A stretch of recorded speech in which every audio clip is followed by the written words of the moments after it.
सभी को जय हिंद। आशा करता हूं कि आप सभी अच्छे होंगे और आप सभी की तैयारी अच्छे से चल रही होगी।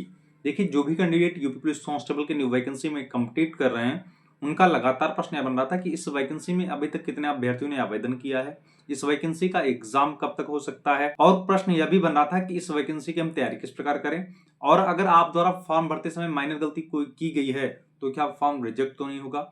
ऐसे डाउट आपके बने हुए हैं। तो आज की इस वीडियो में यूपी पुलिस कांस्टेबल के वैकेंसी को दृष्टिगत रखते हुए आपके मन में जो भी डाउट हैं, मैं सारे डाउट को क्रमवार क्लियर करूंगा।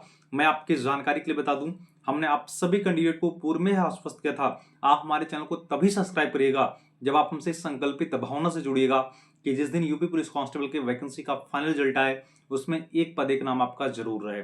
क्योंकि हमने आप सभी को बताया था कि अगर आप समर्पित भावना से तैयारी करेंगे तभी आपका सिलेक्शन होने वाला है, क्योंकि इस वैकेंसी में भी आपको कंपटीशन जबरदस्त देखने को मिलने वाला है।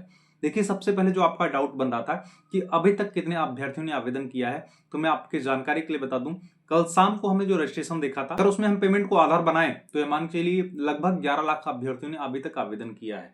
अगर अभी तक 11 लाख अभ्यर्थियों ने आवेदन किया है तो बचे हुए दिन में कितने अभ्यर्थी आवेदन करेंगे, तो मैं आपकी जानकारी के लिए बता दूं, जब वो होमगार्ड की वैकेंसी का आवेदन चल रहा था और आवेदन के 7 दिन बचे हुए थे, तब तक सिर्फ 7 लाख अभ्यर्थियों ने आवेदन किया था और 7 दिन में लगभग 20 लाख अभ्यर्थियों ने आवेदन किया था। तो यह दिमाग से फितूर हटा दीजिए, जो आपको बताया जा रहा है कि 25 लाख 30 लाख अभ्यर्थी आवेदन करेंगे, यह आप दिमाग में बना के चलिएगा। 35 लाख से अधिक अभ्यर्थी इस वैकेंसी में आवेदन करने वाले हैं और इसका ऑफिशियल डाटा भर्ती बोर्ड द्वारा आपको आवेदन की अंतिम तिथि समाप्त होने के बाद दिया जाता है और आपको देखने को भी मिल जाएगा। मैं आपको स्वीट पॉइजन नहीं दूंगा, मैं आपको आपके मन की बातें नहीं करूंगा, क्योंकि आपका सिलेक्शन अति महत्वपूर्ण है। अगर आज मैं आपको गुमराह कर दिया और कल आपका सिलेक्शन नहीं हुआ तो कहीं ना कहीं आपका भविष्य गर्त में जाने वाला है। इसलिए आप जहां से तैयारी कर रहे हैं आप वहां से तैयारी करिए, मैं मना नहीं कर रहा हूं, लेकिन आपको टारगेटेड तैयारी करना पड़ेगा। हमने आपको बताया कुछ कैंडिडेट ऐसे होंगे जो अभी फ्रेशर होंगे, जो इस बार न्यू वैकेंसी में पहली बार कंप्लीट कर रहे हैं। कुछ कैंडिडेट ऐसे होंगे जो पूर्व से तैयारी कर रहे हैं। जो पूर्व से तैयारी कर रहे हैं उन्हें अब पता है कि कैसे इस वैकेंसी का एग्जाम हुआ है और हमें कैसे तैयारी करना है। और जो कैंडिडेट फ्रेशर हैं, भैया आप अपने दिमाग में बना लीजिए, पहले आप सिलेबस को कवर करिए। जो पूर्व में एग्जाम में कंप्लीट किए हैं, भैया अगर आपका सिलेबस भी नहीं कंप्लीट है तो आपका भी यह नैतिक दायित्व बनता है कि पहले आप सिलेबस को कवर करिए। जब आप सिलेबस को कवर कर लेते हैं तब आपका नैतिक दायित्व यह बनता है कि आपको प्रैक्टिस सेट मॉक टेस्ट लगाना चाहिए। और ध्यान ये रखिए कि प्रयास ये करिए कि आप प्रैक्टिस सेट ऑफलाइन लगाइए, क्योंकि आपका एग्जाम भी ऑफलाइन होने वाला है। वीडियो में आगे बढ़ने से पहले मैं आप सभी कैंडिडेट को बता दूं, जो candidate UP police constable vacancy 2026 की तैयारी कर रहे हैं और लगातार कमेंट के माध्यम से पूछ रहे थे कि इसकी तैयारी के लिए बेस्ट एसटीडी गाइड बुक बताइए, तो मैं आपकी जानकारी के लिए बता दूं, चक्षु प्रकाशन का एसटीडी गाइड बुक आप सभी के लिए बेस्ट रहेगा, क्योंकि यह बुक आपके सिलेबस को दृष्टिगत रखते हुए नवीनतम पैटर्न पर तैयार किया गया है। इस बुक की विशेषता की बात करें तो इसमें आपको 6 सॉलिड पेपर देखने को मिलने वाले हैं। इसके अलावा 3000 से अधिक आपको वैकल्पिक प्रश्न भी देखने को मिलने वाले हैं। इसके अलावा बेस्ट प्रैक्टिस सेट की बात करें तो चक्षु प्रकाशन का प्रैक्टिस सेट आप सभी के लिए बेस्ट रहेगा, क्योंकि इसमें आपको अभ्यास के लिए 15 प्रैक्टिस सेट दिए गए हैं तथा 6 सॉलिड पेपर भी दिए गए हैं। अगर हम सब्जेक्ट वाइज बेस्ट बुक की बात करें तो आपके लिए मानसिक अभिरुचि, आप सामान्य हिंदी, सामान्य ज्ञान, संविधान मूल विधि एवं संख्यात्मक मानसिक योग्यता परीक्षा के लिए आपका चक्षु प्रकाशन का बुक बेस्ट रहेगा, क्योंकि ये सभी बुक आपके सिलेबस को दृष्टिगत रखते हुए तैयार किया गया है, जो आपकी तैयारी में मजबूती लाने का काम करेगा। बुक परचेज करने का लिंक वीडियो को डिस्क्रिप्शन में दिया गया है, आप यहाँ से परचेज कर सकते हैं तथा सभी बुक आपके स्थानीय बाजार में भी उपलब्ध है। जब आप ऑफलाइन प्रैक्टिस कराते हैं तब आप उस रिदम में रहते हैं कि जैसे आपको एमआर बेस्ड एग्जाम होगा, वैसे आप प्रैक्टिस सेट लगाएं तो आपको एग्जाम देने में कोई समस्या नहीं होती।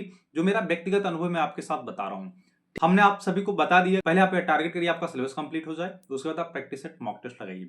अगर आपको सिलेबस कवर करने में किसी सब्जेक्ट में आपको समस्या आ रही है तो आप कमेंट करके बता दीजिएगा। हम आपके कमेंट को दृष्टिगत रखते हुए जिस भी सब्जेक्ट का आपको नोट चाहिए, मैं पूरा प्रयास यह करूंगा कि free of cost important notes का पीडीएफ मैं टेलीग्राम चैनल पे उपलब्ध करा दूंगा। टेलीग्राम चैनल का लिंक वीडियो को डिस्क्रिप्शन में दिया गया है, आप सभी कैंडिडेट ज्वाइन हो जाइए। अगर आपको ज्वाइन करने में कोई प्रॉब्लम या समस्या आ रही है तो टेलीग्राम पे जाके सर्च करिएगा latest update by Sudhakar Dubey, आप वहां से भी उस टेलीग्राम चैनल को ज्वाइन कर सकते हैं, क्योंकि उस टेलीग्राम चैनल में UP police constable new vacancy के समथिंग 15 से 20 हजार कैंडिडेट हैं। मैं चाहता हूं कि सारे कैंडिडेट एक प्लेटफॉर्म पे जुड़े रहें, क्योंकि जरूरी नहीं है कोई सूचना मैं आपको जरिए वीडियो दूं। अगर मुझे समय नहीं मिल पाएगा तो मैं जरिए टेलीग्राम मैसेज आप सभी कैंडिडेट को सूचना दे दिया करूंगा। इसके अलावा टेलीग्राम चैनल पर मैं डेली करंट अफेयर का अपडेट उपलब्ध कराता हूं और गवर्नमेंट जॉब संबंधित जो भी सूचनाएं रहती हैं मैं वह भी समय समय पे उपलब्ध कराता हूं, इसलिए सारे कैंडिडेट उस टेलीग्राम चैनल को ज्वाइन कर लें। देखिए, जो कैंडिडेट कमेंट के माध्यम से यह कह रहे थे कि मेरे द्वारा फॉर्म भरते समय माइनर गलती कर दी गई है, तो क्या हमारा फॉर्म रिजेक्ट होने वाला है क्या, तो हमने आप सभी को बताया था कि आप ध्यान रखिएगा कि डॉक्यूमेंट अपलोड करने में और अपने कैटेगरी में कोई गलती मत करिएगा। बाकी अगर आप द्वारा फॉर्म भरते समय कोई गलती की गई होगी, जब आपका डॉक्यूमेंट वेरिफिकेशन कराया जाएगा उस समय आप एक एफिडेविट लगा दीजिएगा, आपका डीवी करा दिया जाएगा। आपको परेशान होने की आवश्यकता नहीं है, आपका फॉर्म रिजेक्ट नहीं होने वाला है, आपका एडमिट कार्ड आएगा, आप रिटन एग्जाम में कंप्लीट करने वाले हैं, इसलिए डाउट आप खत्म कर दीजिए। ठीक है, अब आपका प्रश्न यह बनेगा कि इस वैकेंसी का एग्जाम कब तक हो सकता है और अनुमानित कट ऑफ क्या हो सकती है। देखिए, अनुमानित कट ऑफ लेके हमने आप सभी कैंडिडेट को पूर्व में अवगत करा दिया था कि आपकी इस वैकेंसी का कट ऑफ 3 बिंदु पे डिपेंड करेगा। पहला पदों की संख्या पे, दूसरा एग्जाम के लेवल पे, तीसरा एग्जाम में कैंडिडेट की उपस्थिति पे। और जब इन तीनों बिंदुओं का सही से परिशीलन हो जाता है तभी हम अनुमानित कट ऑफ का आकलन कर पाते हैं। तो अभी आपके इस वैकेंसी का एग्जाम नहीं हुआ है, न ही आपको यह पता कि एग्जाम में कितने कैंडिडेट उपस्थित हुए हैं और न ही आपको यह पता कि एग्जाम का लेवल क्या होने वाला है।